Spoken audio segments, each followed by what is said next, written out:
मंत्रीच गायब झाला असेल, सामान्य माणसं गायब झाली तर आश्चर्य काय?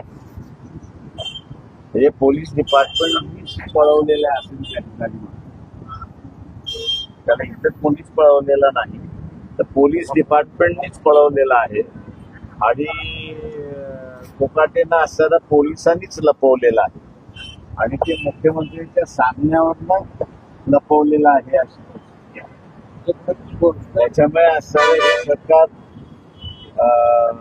कोर्टालाही मानत नाही, न्यायही मानत नाही अशी असणारी परिस्थिती. वाचवण्याचा प्रयत्न कोकाटेनं केला, कारण राजीनाम्याची मागणी हे कसं आहे की एकदा तुम्हाला 2 वर्षाची शिक्षा झाली तर तुमचा मताचा अधिकार पहिल्यांदा सस्पेंड होतो आणि कायदा असा म्हणतो की त्याला 2 वर्षाची आहे, त्याला आमदार, खासदार किंवा नगरपालिका, महानगरपालिका, जिल्हा परिषद असेल